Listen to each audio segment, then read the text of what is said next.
Good morning, everybody. This is Jamie Marcus at the Wyoming State Library, coordinator of the Get on the Bus program, and I'd like to welcome you to Get on the Bus, Rev Up Your Reference Skills. This morning, our program is on the reference conversation, and will be presented by Mary Ann Harlow and Tamara Meredith from the University of Wyoming. A couple of things before we begin.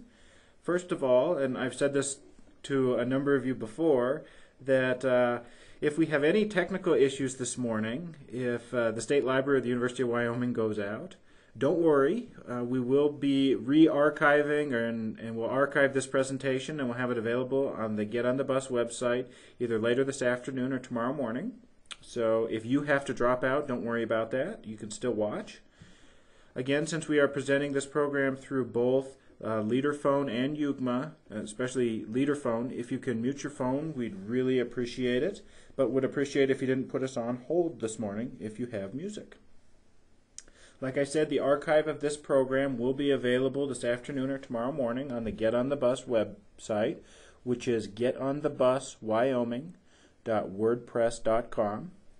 The archive of yesterday's introduction is up there already. For today's program, the reference conversation, if you would like to earn a prize by doing the homework, please have your homework done by next Tuesday, which is March 9th. And I will be giving out a $25 Amazon gift certificate and a Boogie Board LCD writing tablet that the State Library picked up. So we'll be giving those out next week if you get your homework done by March 9th. If you are participating in this program for PTSB credit, if you're a teacher, please have all of your homework done by April 15th so that I can give you credit. If anybody gets their homework done by April 15th for all of the sections, you'll be entered into a larger drawing where I'll give out a couple of seats at the 2010 Wyoming Library Association Conference in Casper, as well as an iPod Touch.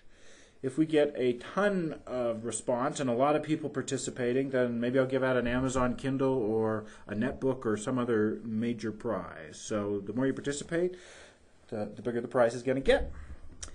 I just had another email to and from the Professional Teaching Standards Board, and they have not yet approved this course for credit, but they said they were going to get to it this week. So if you're a teacher, just hold on, and if you follow the instructions on the website and send me your information, we'll make sure you get whatever credit they allot. My final announcement is that if you're a library support staff person and you're interested in the library support staff certification program that's going on through ALA, this program may be eligible for you to use it as part of your portfolio for the reference elective of that program. So if you complete this entire program, you may be able to use it to get your certification. More information on the Library Support Staff Certification Program will be presented on April 14th in a webinar. And of course, I will send out instructions on that webinar as we get closer. So without further ado, let me just go ahead and turn the show over to Mary Ann Harlow and Tamara Meredith. Thank you very much. Thanks, everybody, for joining us today. This is Mary Ann, so you can get familiar with my voice. And this is Tamara. We both work for the University of Wyoming, but we have very different jobs. I'm a reference librarian here. I specialize in business, and I work several hours a week on the reference desk here in the main library. And I actually have just started here at the University of Wyoming. As of this past August, I'm running the Learning Resource Center, which serves the lab school here on campus. It serves prep. So I get to work with kindergartners through ninth graders on a daily basis on top of education students and professors. The academic library background that we'll be discussing, we've got some school library stuff, and both Mary Ann and I have public library experience as well. So hopefully we'll be able to hit all three, and feel free to throw questions at us if you have them for any and all of those fields. We'd love to help out with that. We titled our talk The Reference Conversation because reference interview seems too one-way to us. So you're going to be listening today to a conversation that Tamara and I are going to have together and with you, and we certainly want your feedback. So why are we doing this? And who cares? Mainly because we are all sensitive to the falling numbers of reference questions that librarians get. And because of the famous 55% rule that talked about how most reference questions are answered accurately only 55% of the time. However, they also found that that percentage goes up to 60 to 70%. So that's what we're going to emphasize today. So the big picture, all types of libraries, so academic, school, public, special libraries, we all have the same mission to serve the educational and recreational information needs of our users. We do this in several different ways. Reference services, so at the reference desk, fielding questions, direct instruction or classroom instruction, and by making referrals. So it doesn't matter what type of library you're in, we're all going to be dealing with it in a similar manner. Okay, today we're going to talk about the 4 general types of questions. The first is directional. The one we get asked most often is where at the bathroom, probably, all of us. The second is ready reference, the kind of thing, telephone number and address. The third kind is a specific search.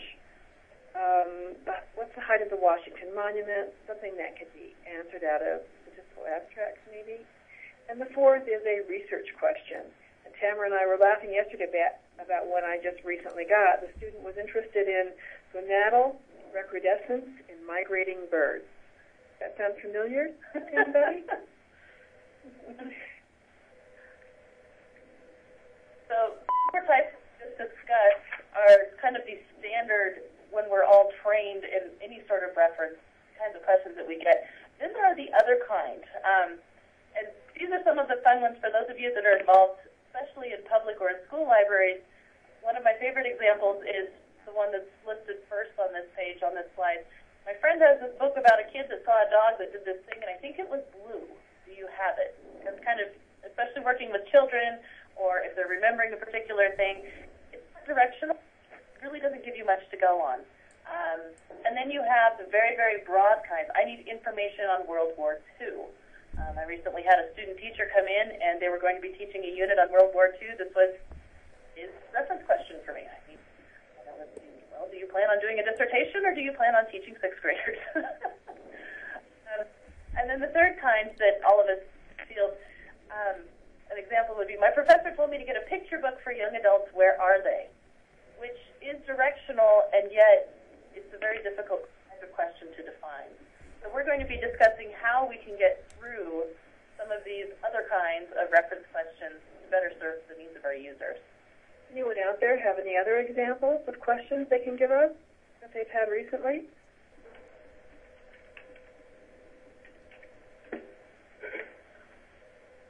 And feel free, if you've got your phones on, to either say it out loud, or if you want to type it and send it, Jamie will go ahead and compile these so that we can discuss them at the end as well. So either way works.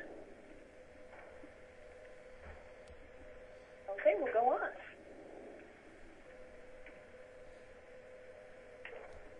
Okay, I'm going to give you a second to read this.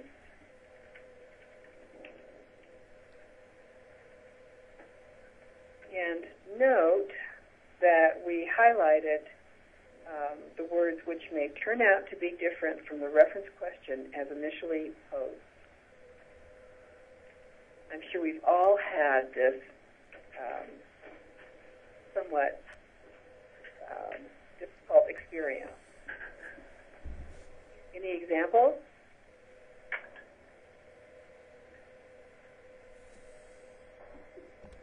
Nobody wants to chatter today. Come on, we want to hear from you. Actually, this is Jamie. I have a great example. We had a gal call the Wyoming State Library, a couple months ago, and she was looking for something to do with geranium, and it was a patent on geranium from her grandmother, which it wasn't. It turned out that it was a land patent for uranium for her grandmother who'd gotten a land patent, and it took about 3 of us 4 hours to figure out what she was really asking.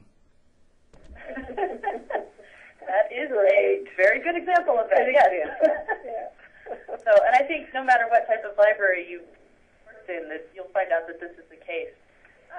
on almost any question that you feel the initial question that's given to us ends up being slightly different than the information we provide to the user at the end of that session. So the Reference User Services Association has a set of 5 what they consider areas or guidelines that help us get to the bottom of what our users really need and what they really want. If you've had any sort of reference training in the past, whether it was a college course in library science or just general training, as of 2004, some of the terminology for this actually changed a little bit to accommodate some different types of reference when we started getting into phone reference or virtual reference. So the terms, the guidelines, or areas now may be different than what you've seen in the past, but they are. We'll go through these one at a time. Approachability, interest. An interest in this case means showing an interest or being interested in the topic. Listening and inquiring. Searching, executing the actual search for the materials. And then conducting some sort of follow-up session with the user. So the first one is approachability. And the first thing that we think of when we approach a reference desk is how we're greeted physically by the reference librarian. So you need to smile and make eye contact. Now, there are smiles and smiles. We all know about the stewardess smile, right? That kind of flat smile with just your teeth that can be almost a grimace. So remember, when you're making eye contact and smiling at someone, that you have to smile with your eyes. You have to crinkle your eyes. So even if you don't feel like smiling, if you crinkle your eyes, it's a good approximation of a smile. You can't do it. The second thing you need to do is acknowledge waiting patrons. If you have more than one person at the desk, especially if you're involved in a long question, you need to say somehow to someone that you'll be with them in a minute. And we would be interested in hearing how you do that out in the state. How do you acknowledge people who are waiting if you're involved with someone else? And this is actually something that Marianne and I have discussed a lot because my method of acknowledging patrons is different. There are things that I can't ignore that she can, so we know it varies from person to person. So if you're a single person staffing a desk and you've got a phone ringing and 3 people lined up in front of you, how do you handle that? You develop a good technique for doing that. What's the idea?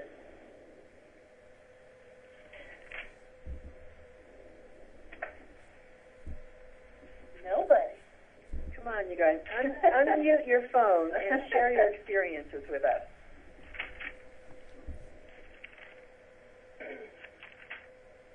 Hi.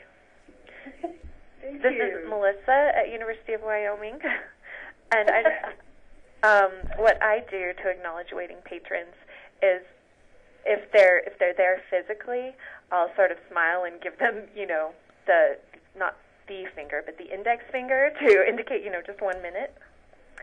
And if there's someone on instant messaging that's trying to get in touch with me and I'm helping someone else face-to-face or on the phone, then I'll just write a really quick message and say, I'll be with you in 3 minutes or something like that.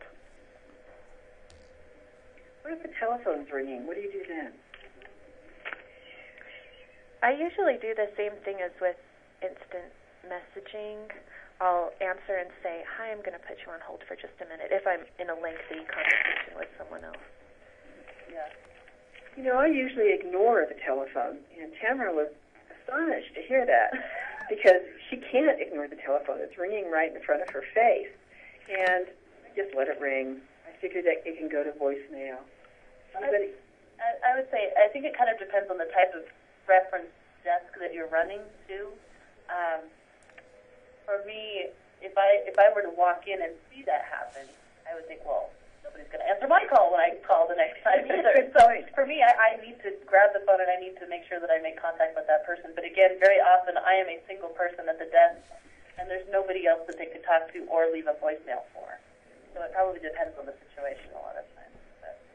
This is Mike at UW, and I don't like to let the phone ring because I found that over time, a fair percentage of people don't leave voicemails, and it doesn't mean that they didn't have a question, just for whatever reason they don't. But same thing, I say, excuse me, I'm with helping somebody right here. Can I put you on hold? And 9 times out of 10 they'll say that's fine, and then I get back to them as soon as I can.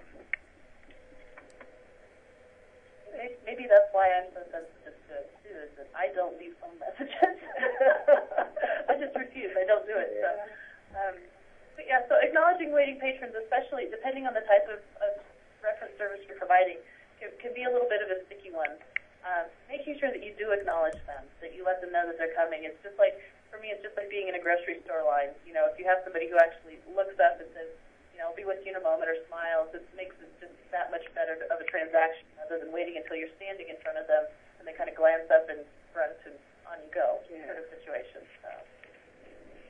Okay, the next thing is reference presence, and that has two different aspects. The first reference presence is institutional. Can someone see your reference desk from the front door? Is it easy to find if it can't be seen instantly? The second kind is body language. If you can get up out of your chair so you're at eye level with someone, that's really positive. If you can have them sit next to you, okay? And the most important thing is to never hide behind the monitor. That is a wall between you and the person that is really impenetrable to them. What does anyone else think about this? And this particular topic actually comes up as one of the options for the homework assignment as far as assessing your own institution's reference presence or making a suggestion for change or evaluating how that's set up. A lot of us have seen a change in the last 10 years or so, moving away from individual reference desk sites in various locations throughout a facility to the one central point of service philosophy. Which I know for me, coming from a small rural public library, was the way we did things. We only had one of us there. So that reference presence, the turnaround and coming back to that central point of service, very often has been the way it's always been in some locations. But the visibility, the quick acknowledgement that that is an information center, so different ways of looking at the idea of having a reference presence, and a positive one, a positive presence. Libraries have also gone through this thing where they tried to staged reference, where you'd have a student at one desk and the student would refer people to the real reference librarian. And studies have now shown that actually the students only refer people to a reference librarian about 6% of the time. And the people who aren't referred will often think that the person at the reference desk is ignorant of what they need. So that is falling by the wayside, I think, that kind of staged reference. Does anyone in the state do that or have any comments about their reference presence?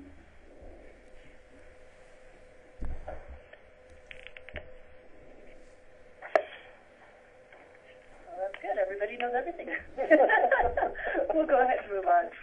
So, facilities. And then moving on to interest. And again, this is showing an interest and taking an interest in the individual topics that we're dealing with as we're getting questions from our patrons. Obviously, the biggest thing is to listen, which goes beyond hearing and actually listening to the question. Signal understanding of that person's needs through verbal or nonverbal gestures. It can be as simple as nodding your head or, got it. Make sure you're acting engaged so that they don't think that they're bothering you. Again, the computer screen thing, it's awfully easy to face the computer screen and kind of use that as I'm busy over here and I'm half listening. But facing them, really remaining totally engaged and interested, that will cause them to come back. Again, it's the same sort of thing whether it's a library or whether it's any sort of retail institution or a classroom. That sort of engagement and paying attention to the individual will bring them back. I think you need to always reassure someone as you're listening to them. So just as Tamara mentioned, the head nodding and the kind of thing, because I think one of the saddest things is the studies they've done about students asking a question at the reference desk. And then they ask students how they felt about asking at the reference desk. And they berate themselves, they castigate themselves for being too stupid to use the library, to asking a boring question, to having to bother the librarian with a boring or stupid question. And it's really hard for me to read these studies because I think of our students, and I'm sure you think of yours, and you don't want them to have that attitude or about themselves. And how many all had a student come up and say, I know this is a stupid question, but what is your response to that? Does anyone have a really good response to that? I used to say, no such thing as a stupid question here. But what do you...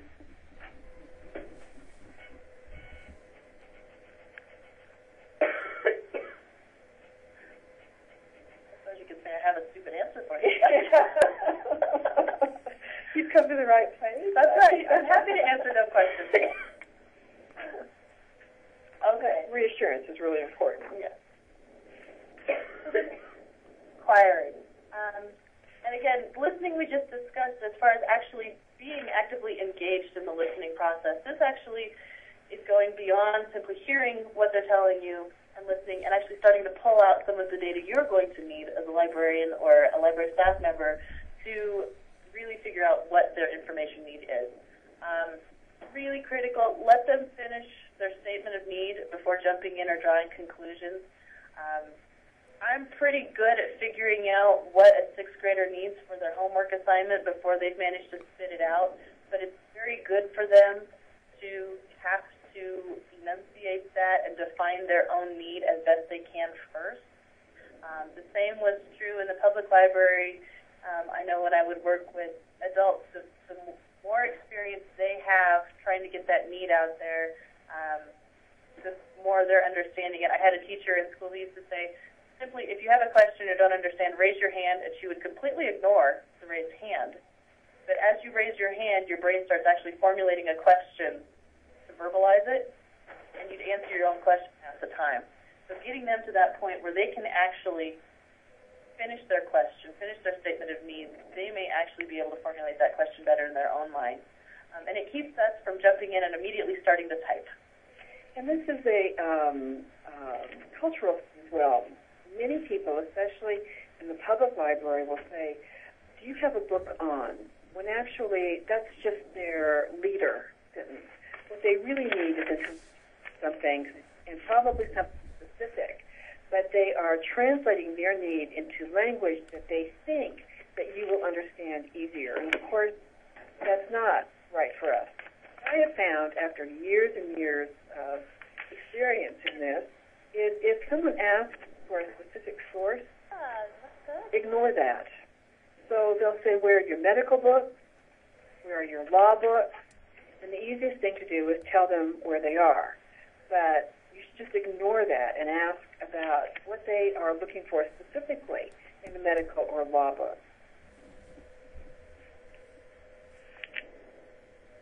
So then the next part, once they've actually finished their statement of need or their reference question, it's our job to start teasing out what the information is that they're actually looking for.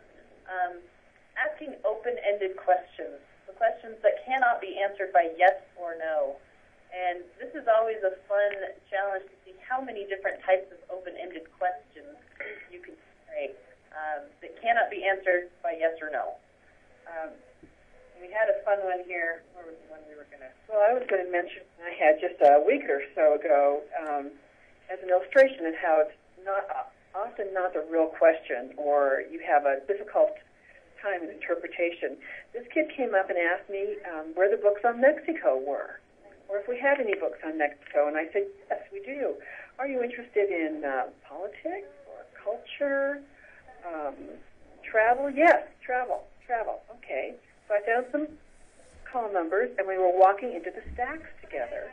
And said, shortly before spring break, I said, are you going to go to Mexico on spring break? And he said, no, I have to do a paper on that island. You know, the one where Darwin went? Which is, astonishing. Galapagos does sound Spanish, And he thought since Galapagos was Spanish that it had to be off of Mexico. And I stood at the reference desk looking at him in amazement. Had I done a complete reference interview, we wouldn't have had to turn around and trudge back to the reference desk and find what it was he really needed. And then finally, once you've had a chance to define as closely as you can, with the understanding that there may be several different attempts before you actually get to the information that they truly need, once you've got to that point, restate the real information request to that person and confirm it with a closed question. So, okay, I think I understand now. You actually need information about the Galapagos Islands. Is that correct? Then we can confirm with a closed question, a yes or no question. But making sure that it's restated in such a way that they're clear on it, and that the terminology is such that if they were to come back later and ask for more information on that topic, they would then have the vocabulary to do so, and that they would feel confident about that as well. It also gives you a chance to clarify any misunderstandings.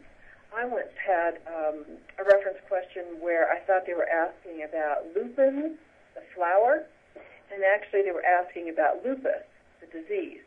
So it was, close, but a cigar.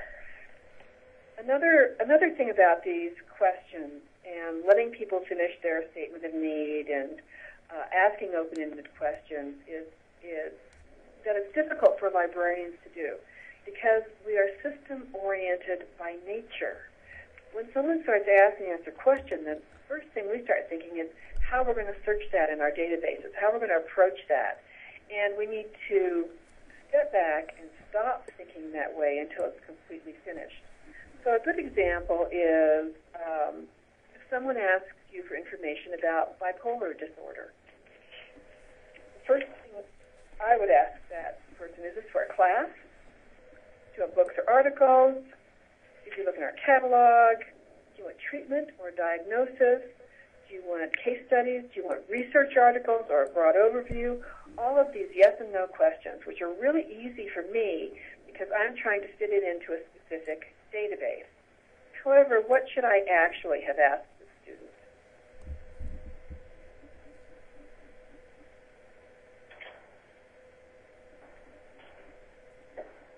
Any ideas? Come on, someone out there, be brave. How should I have handled that really?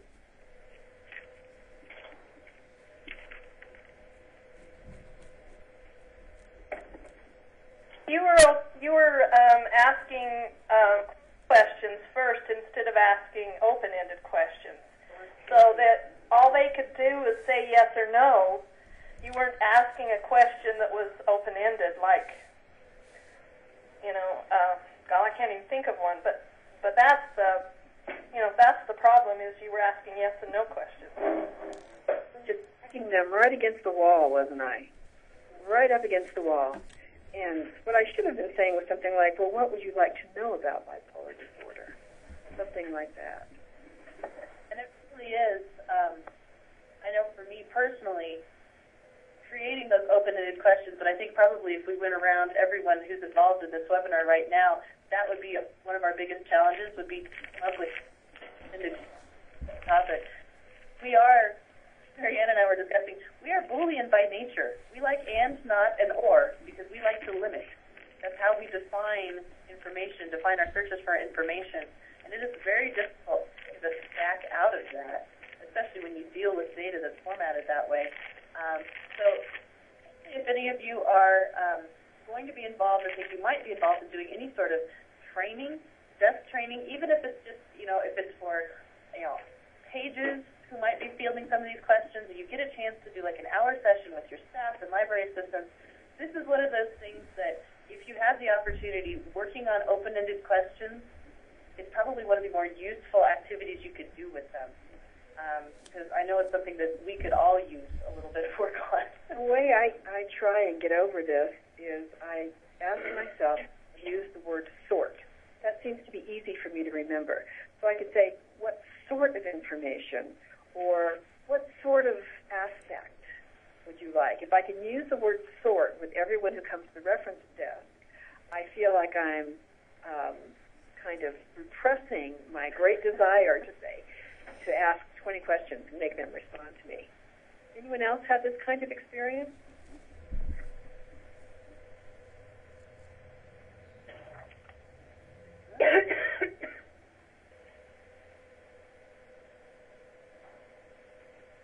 Searching.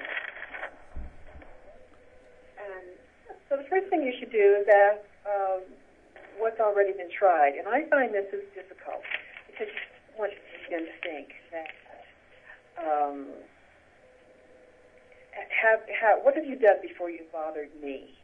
Have you looked in our catalog? Have you looked in the article index? Where have you been? So I kind of start this out by saying, well, what kind of terms have you been thinking of? Have you tried that in our catalog or anything? And try and be as open-ended and non-judgmental as possible. Because most come up to us haven't tried anything yet. So we're free to go. Okay. Stay engaged. Explaining what you're doing as quickly typing something into a catalog and getting the response back and handing them a slip of paper with a call number. Explain as you're going through. Okay, well, that sounds like an interesting topic. I'm going to look for that in this particular database because it has good information on that. I think the keywords we'll use will be, talking them through it in such a way that they hopefully are following you as you're doing the search.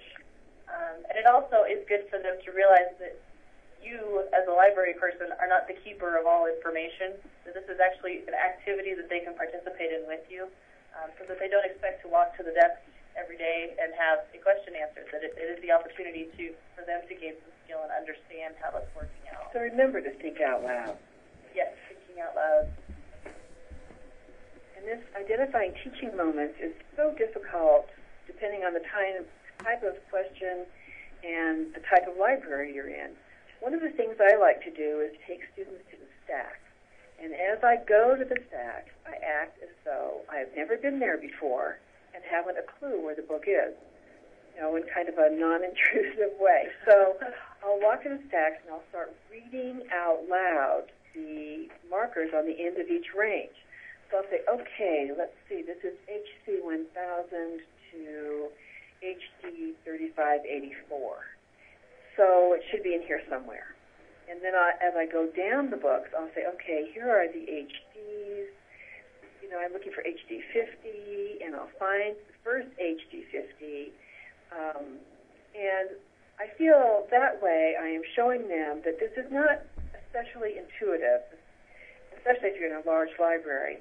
And reading call numbers is kind of a skill. And I'm talking out loud as I'm looking for that book, because I think that's a really good teaching moment. And this is something we'll discuss a little bit more because the actual identification of teaching moments does change depending on who the patron is and what type of library you're working in. Obviously, in an academic institution, everything's a teaching moment. In a school library, for the most part, everything's a teaching moment. In a public library, that's not always the case. You want that opportunity, and you want to be able to do it any time that it's warranted, but there are times when somebody is coming in and they need the information, they need it now, they're not interested in learning counts, maybe they've never touched a computer. It's just going to frustrate them if you try to show them how to do it. They want you to do it, and they want the information. So we'll discuss that a little bit more. Make referrals when warranted.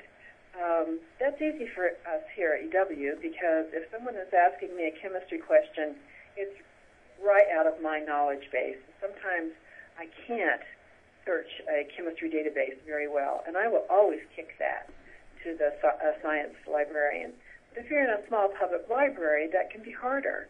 And, you can tell someone legitimately, I'm going to find somebody who knows more about this and get back to you. The critical thing is that if you say you're going to get back to someone, always get back to them, even if it is, I haven't found anything yet. But it's important to say when they can expect to hear from you and then follow that through.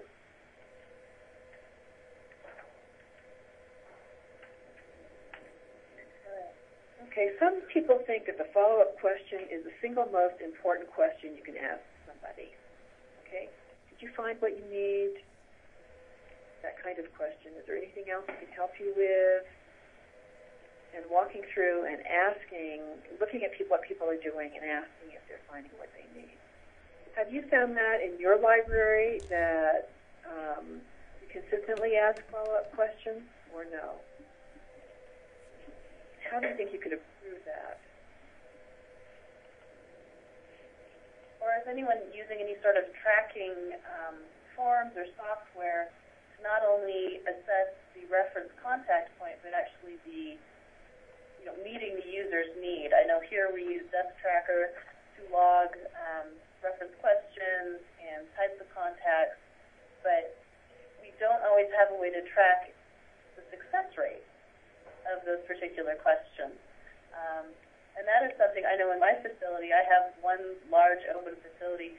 The roving or mobile check is something we use a lot, not only with our kids, but with our college students and general public that use us. If we're very busy and we've got 15 kids lined up trying to check out materials, and a college student comes in and wants to know where the picture books are, very likely we are going to say, because there's probably only one of us there, it's in the back left corner. Let me know if you don't find what you're looking for. I'll be with you in a second. 10, 15 minutes later, we go back there, and they're still standing back there kind of staring blankly at that section.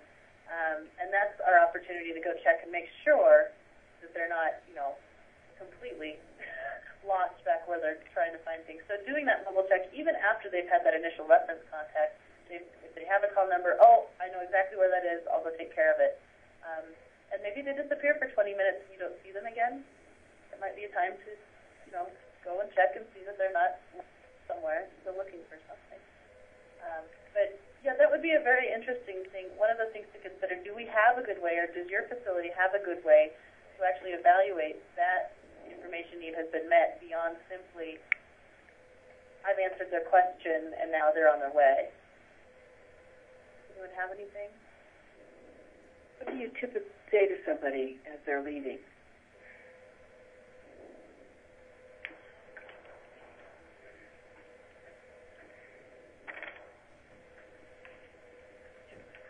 One of the things I often say is, if this doesn't work out, come back.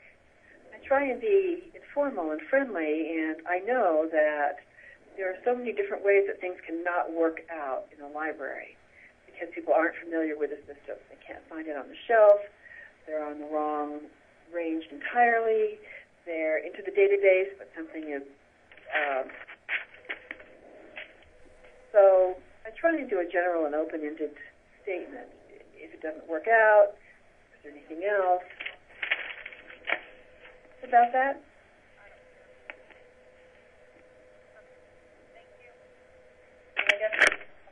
This is Melissa at University of Wyoming, and we just started doing something where we give students our phone number as we send them off into the stacks and say, if you get lost out there, give us a call.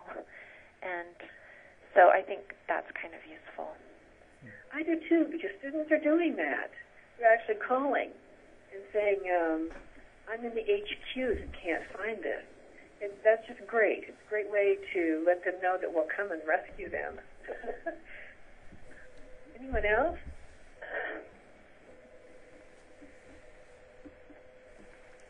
I was going to say, again, for me, partly it's because I also have a retail background, but I come back to the retail model. If I go into a Lowe's or a Home Depot, and I'm absolutely certain I know exactly what screw I need, it'll be the one time I can't find it and there's nobody around to ask. And it's extremely frustrating. So the idea of being visible and being out there and double-checking, there are a lot of us out there that are absolutely certain we know what we need and we know exactly where it is, and then we get there and we're totally lost. So I'm a big believer in the whole roving reference idea of actually contacting people and using that kind of making sure it's a visible model. Having been in that situation myself as not only a library user, but in general just in a retail sense as well, which we do end up modeling a lot of our practices on as far as customer service goes. Well, it's a good thing for us to put ourselves in that position. So another analogy I like is when I go into a wine shop. So I like to drink wine and So I don't know anything about wine. I don't know any of the language of wine, and I feel lost when I'm looking at hundreds of bottles of wine. All I really want is a good wine that isn't too expensive. So I depend on the people who work there to help me out. And if others of you, I'm sure, have had the same feeling in a wine store where you just aren't sure what to do next. So remember that, or whatever other kind of, like being in Home Depot and not knowing the different kinds of, widgets or whatever. Remember that time that you felt overwhelmed with your lack of knowledge, and put yourself into that customer's place. Okay, so we've hit the 5 main areas that are usually discussed and involved in as far as reference services go. Again, not everything goes that smoothly, and we do occasionally hit potential hang-ups in the actual interview process or in the reference. So these are just a few of them we've come up with that we hit on occasion. Comfort with or lack of knowledge about the topic. If I had handled the reference question on gonadal recrudescence, right? In migratory birds. Yeah. I would have had difficulty spelling it, and I probably would have had to have immediately consulted somebody or, used the lovely Google thing so it would correct my spelling. Or discomfort with the topic. And for those of us that work with children or work in the public library, you get over it, and you realize that everybody has, the right to that information, but there are occasionally warning signs when that one really difficult 6th grader comes in and wants a book on bombs. And you just sit there and you're thinking, okay, ways to deal with that rather than, trying to back around it or get emotionally involved with it. That right there would be the classic reason to use the entire reference interview or conversation technique to really figure out that what the kid is after is something about the Enola Gay in World War II, and he just didn't know how to phrase the question. But this does occasionally catch us up, and I would say that either lack of knowledge or discomfort with the topic, that is actually the best possible reason to go through these steps and go through using these guidelines.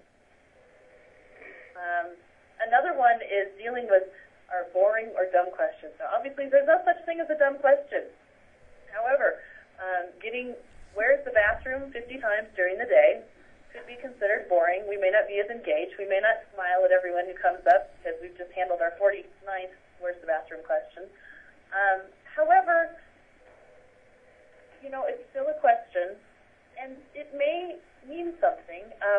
Perhaps you lack signage that would tell people where the bathroom is. So even when you do get those occasional, what we consider boring or dumb questions, where's the elevator? How do I get to the 4th floor? This sort of thing that we just consider, that's not really a real question. Well, it is. They're only asking because the initial answer is not apparent to them. It's also an opportunity to establish that you're friendly, that you smile, and that you're open to anything, to any kind of question. So it's a point of contact. And then finally, we discussed this briefly, but identifying a teaching versus a non-teaching moment. And this is something that, depending on what type of library you're working in, it can be difficult. I've had a lot of experience in the public library set doing a lot of computer instruction and teaching and that sort of thing. It almost does. Some of them just aren't interested. And they'll tell you that up front, in which case that's fine. I am happy to provide the information you need.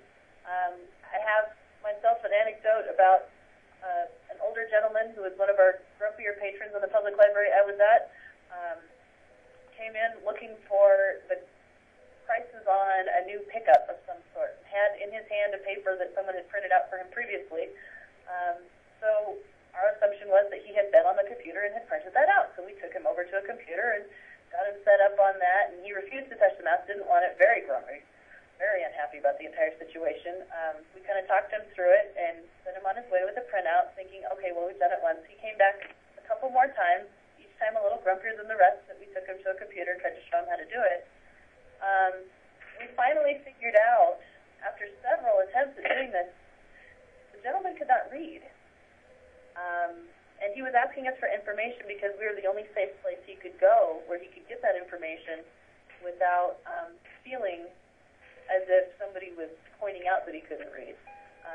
So depending on the situation, teaching versus non-teaching moments, you're going to have to prioritize them. Because you want those people to come back. And there are times when people are in a hurry, they want the information, they want it to go.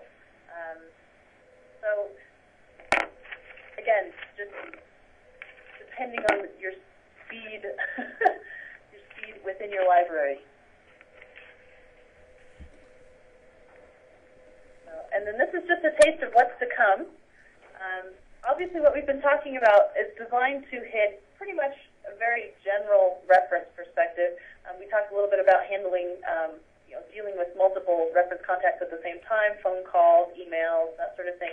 But not direct virtual reference interviews. That's going to be discussed in another Get on the Bus, I believe on Thursday. Is that correct? Mm-hmm. So different tactics for dealing with that sort of thing. There'll be more on that, so stay tuned. Come on back. And then we'll go ahead and throw up some useful links. Again, for those of you who might be interested either in yourself doing some training or doing some training in your own facility with other folks, you've got the reference interview guidelines from Reference User Services Association. Excellent. There are handouts, sizes. There are other training tools involved there. They're fairly recent. You'll notice it's in 2008. And they've got them set up one section for academic and one section for public. So I would encourage you, if you're involved in any sort of training or setting up this type of training, to go ahead and look at those sites. Are these on the website? Will these 4 links be on your page? Yes, they'll be in the presentation that's available, but we'll also add them to the Get on the Bus site. Thank you. Mm-hmm. Okay, there's just one more thing. We have about 10 minutes left. I'd like to describe a reference interaction I had just a couple of weeks ago. And this kid came up to me and said, "Do you have this book?" And I was delighted to say yes. This is the call number, and it was C, and I was feeling great about answering so many questions. So I said, "This is where it is in the stacks. Come back if you have any problems." So he came back in about 15 minutes, and he said, "This is an excellent book." And he had opened it to the bibliography and asked if we had any of these or other books. And I was delighted to tell him that, yes, we had 3. I gave him call numbers. And he went into the stacks and retrieved those 3, and then he walked over to the circulation desk, and as he walked by, he waved at me and held up the 3 books that he had found, smiling. Okay, I was smiling back. It was great. So after everything calmed down and I was reflecting on my evening's experience, I realized that this had really been a terrible reference interview, a terrible reference transaction. What did I do wrong? What?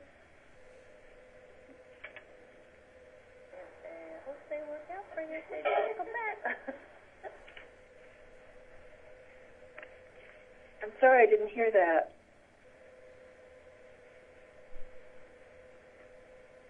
Can anyone out there tell me what I did wrong?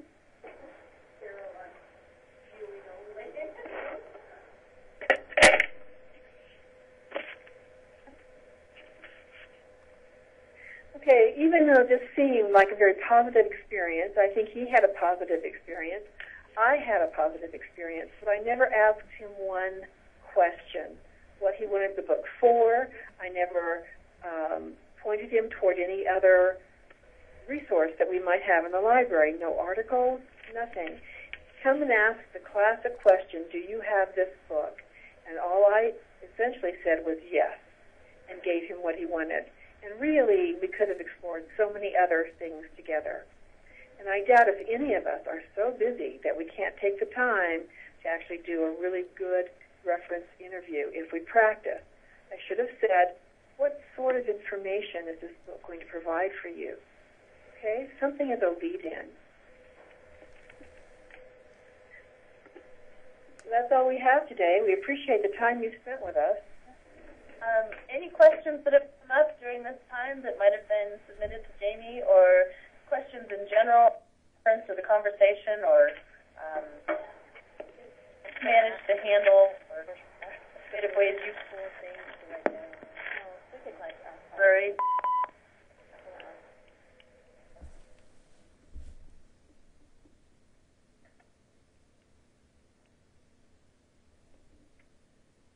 Well, this is Jamie, and I don't have a specific comment or a question, but I just wanted to say thank you for your wonderful presentation, and to let everybody know that I will put those links, those useful links, I'll put them right up on the Get on the Bus website, and they'll be right above the homework, which I wanted to mention. There are two options for homework today, and one is finding some sort of an online video or tutorial that discusses the reference interview, watching it, posting it in the comment on the page, and talking a little bit about what you thought of it. And the other one is to think of a couple ways that you and your library could improve your reference approachability and your reference presence.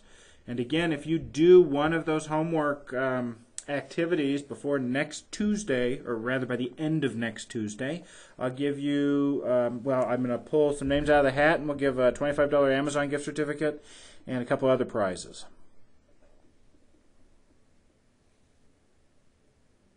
Are there any final questions for Marianne and Tamara?